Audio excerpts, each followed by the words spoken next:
Top authors, current articles are on this channel.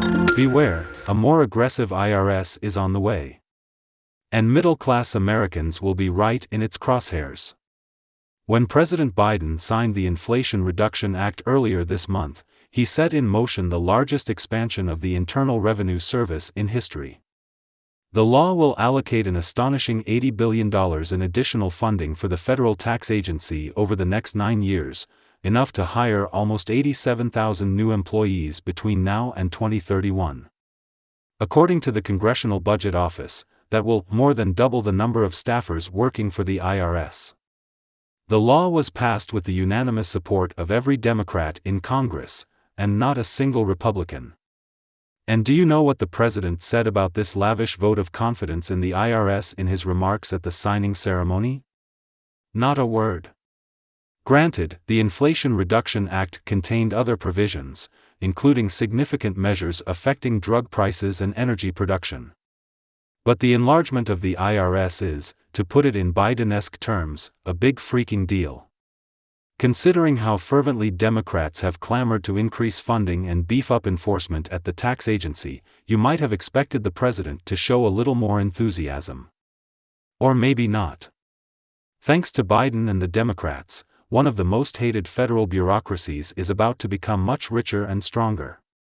With the bill safely passed and midterm elections looming, the White House now may be only too eager to stop talking about the IRS and change the subject. But the supersizing of the IRS shouldn't vanish from the spotlight just yet, not before the myths the administration relied on to justify it can be dispelled. To begin with, there was the endlessly repeated claim that the tax agency had been crippled by persistent budget cuts and that a massive influx of new funds was needed just to make up for lost ground. Not true. As economist Dan Mitchell has pointed out, advocates over the past decade were able to argue that the IRS was starved by comparing its budget specifically with what it received in 2011, just after there had been a funding spike. But review the long-term data and it is clear that the IRS budget, adjusted for inflation, had roughly doubled since the 1980s. In 2021, the agency's budget was $13.7 billion. A related whopper was the one about all the money the IRS was unable to collect because it was too understaffed and technologically backward to keep up with sophisticated tax cheats. Much was made of the so-called tax gap, the difference, according to the Treasury Department, between the taxes owed and those actually paid. According to Charles Rettig, the Internal Revenue Service Commissioner, the federal government is being outgunned to the tune of $1 trillion a year. Only last September, however, the government gauged the annual tax gap at $600 billion. A few years before that, it was $441 billion. You don't have to squint too hard to see a connection between the rising estimates of how many tax dollars go uncollected and the effort to lobby Congress to pass the rich new bill. In any case, far from declining in recent years, federal tax revenues have been a gushing torrent. In 2021, the government banked a record-high $4.05 trillion. That represented a one-year increase of more than 18%, the steepest in more than 4 decades. Even before passage of the new law, Americans were sending money to the IRS at record-busting levels.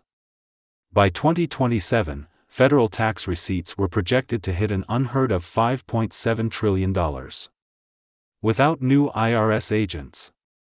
Now, as the agency prepares to hire thousands of additional enforcement personnel, there's little doubt that even more revenue will be extracted from American taxpayers.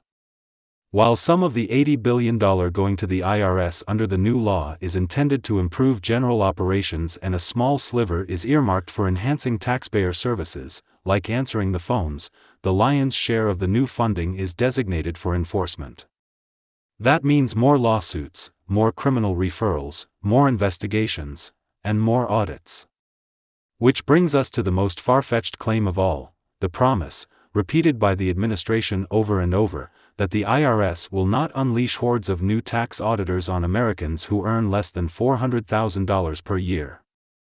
At a press briefing a few days before the bill was signed, White House spokeswoman Karine Jean-Pierre kept insisting that the IRS would not be going after anyone making less than that amount. This only will apply to those earning over $400,000.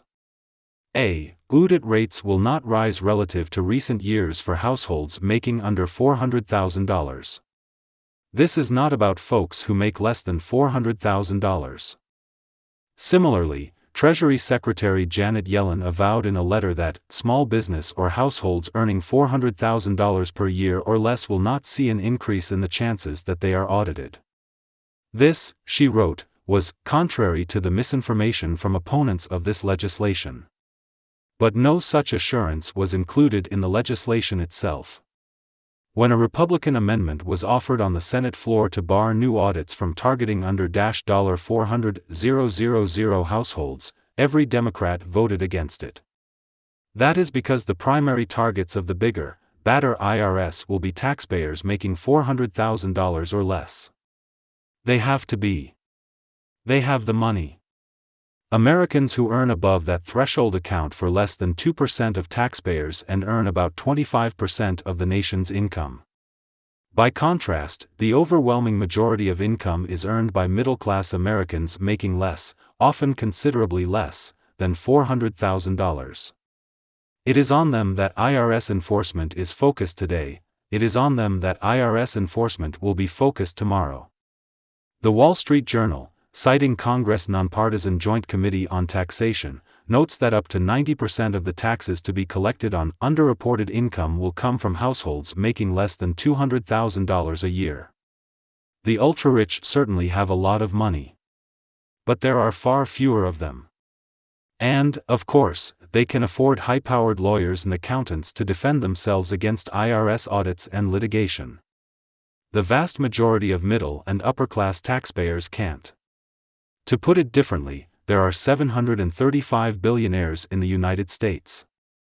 Under the bill signed by Biden, the IRS will be hiring as many as 87,000 new employees. True, they won't all be auditors. But you can do the math. A more muscular, aggressive, predatory IRS is on the way, and if you think it won't be interested in you because you aren't rich, my advice would be, think again. And be sure to save your receipts.